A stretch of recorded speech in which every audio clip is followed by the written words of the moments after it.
Hello mga kabro, mayroon tayong wiwildingin ngayon mga kabro. Wiwilding tayo ng plate. Ito yung aking wiwildingin mga kabro. Ito ang aking wiwildingin mga kabro. Ito siya. Paikot yan mga kabro. Paikot itong ganun. Saka dito sa loob niya mga kabro. Bali 4 na corner.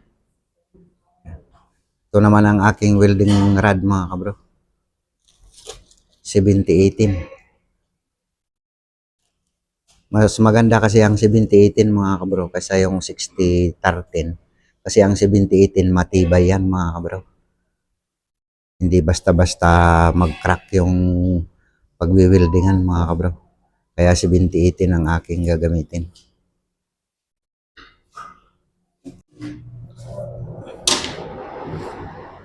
Adjust natin ang ating welding machine. Adjust natin ng 80.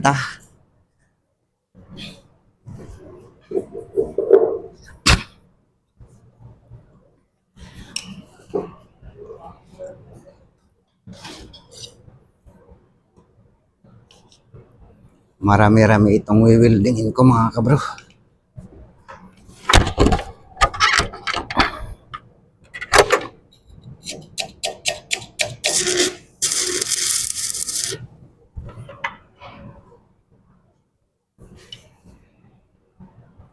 Fire!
Ito na mga kabro, tapos na. Tapos nang na-welding. Isasalpak na mga kabro. Namin ilalagay yan mga kabro doon, yung nakatingan na yon.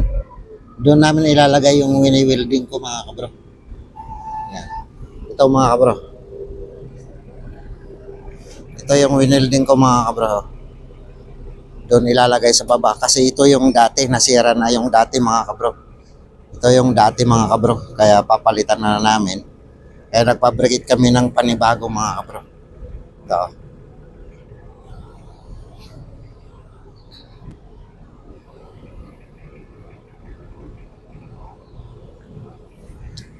Tapos i-welding ulit doon sa baba mga kabro. I-weldingin ulit sa loob ng manhole.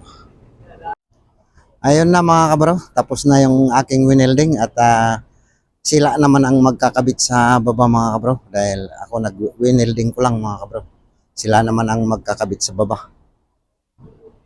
Sige mga kabro, hanggang dito na lang. Bye bye.